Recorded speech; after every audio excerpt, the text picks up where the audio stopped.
ലോകകപ്പിന്റെ ക്വാർട്ടർ കാണാതെ ബ്രസീൽ പുറത്ത്. എർലിംഗ് ഹാലൻഡിന്റെ നോർവേയോട് തോറ്റത് 1-നെതിരെ 2 ഗോളുകൾക്ക്. 7 ഗോളുകളുമായി ഹാലൻഡ് മെസ്സിക്കും എംബാപ്പയ്ക്കുമൊപ്പം ക്വാർട്ടർ കാണാതെ ബ്രസീൽ പുറത്താകുന്നത് 1990 ശേഷം ഇതാദ്യം. വിരമിക്കൽ പ്രഖ്യാപിച്ച് സുപ്രധാനം നെയ്മർ.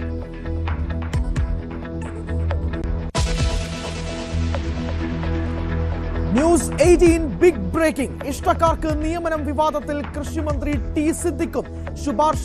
ഭാര്യയുടെ ബിസിനസ് പങ്കാളി പ്രണവ് ഹരിയെ അഡീഷണൽ പ്രൈവറ്റ് സെക്രട്ടറിയാക്കാൻ വയനാട്ടിലെ കോൺഗ്രസ് നേതാക്കൾ കടുത്ത പ്രതിഷേധത്തിൽ.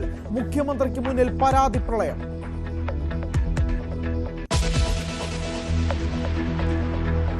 നാടിനെ ഞെട്ടിച്ച നെന്മാറ ഇരട്ടക്കൊലപാതക കേസിൽ പ്രതി ചെന്താമരയുടെ വിധി ഇന്ന്. പാലക്കാട് 4ാം ജില്ലാ കോടതി വിധി പറയും. ബോയൻ കോളനി സ്വദേശി സുധാകരനും അമ്മ ലക്ഷ്മിയും കൊല്ലപ്പെട്ടത് 2025 ജനുവരി 27. ഇന്നത്തെ വിധി വരുന്നത് ഭാര്യയെ കൊന്ന കേസിൽ ചെന്താമര ഇരട്ട ജീവപര്യന്തം അനുഭവിക്കുന്നതിനിടയിൽ. ആസൂത്രണ ബോർഡ് പരീക്ഷാ ക്രമക്കേട് ആരോപണം ശക്തമാകുന്നതിനിടെ PSCയുടെ യോഗം ഇന്ന്. നടപടിക്ക് നീക്കങ്ങളുമായി സർക്കാർ. ആഭ്യന്തര അന്വേഷണം വിജിലൻസ് SP-ക്ക് പകരം പരീക്ഷാ കൺട്രോളറെ ഏൽപ്പിച്ചതിലും വിവാദം. PSC ആസ്ഥാനത്ത് മുന്നിൽ ഇന്ന് യൂത്ത് കോൺഗ്രസ് പ്രതിഷേധം.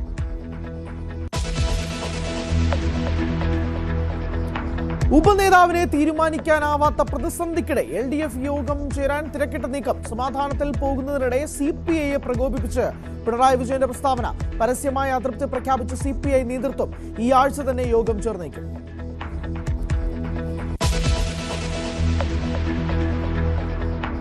ബംഗാൾ ഉൾക്കടലിലെ ന്യൂനമർദ്ദം തീവ്ര ന്യൂനമർദ്ദമായി. സംസ്ഥാനത്ത് നാളെയും മറ്റന്നാളും ശക്തമായ മഴയ്ക്ക് സാധ്യതയെന്ന് കാലാവസ്ഥാ കേന്ദ്രം. കണ്ണൂർ, കോഴിക്കോട് ജില്ലകളിൽ ഓറഞ്ച് അലർട്ട്. 9-ാം തീയതി വരെ ഒറ്റപ്പെട്ട ഇടങ്ങളിൽ ശക്തമായ മഴ തുടരും.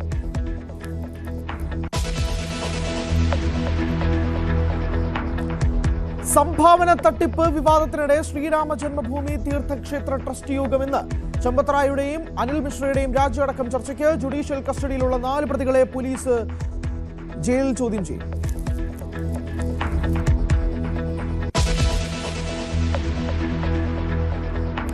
പ്രധാനമന്ത്രിയുടെ ത്രിരാഷ്ട്ര സന്ദർശനത്തിന് ഇന്ന് തുടക്കം. സന്ദർശിക്കുന്നത് ഇന്തോനേഷ്യ, ഓസ്ട്രേലിയ, ന്യൂസിലൻഡ് രാജ്യങ്ങൾ.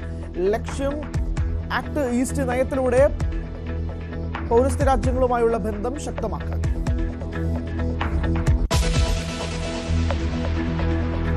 ഇറാനുമായുള്ള സുരക്ഷാ കരാർ ചർച്ച ചെയ്യാൻ നെതന്യാഹു ട്രംപ് കൂടിക്കാഴ്ച ഉടൻ. അയത്തുള്ള ഖമനിയുടെ സംസ്കാരത്തിന് പിൻഗാമി മുജ്തബ എത്തിയില്ല.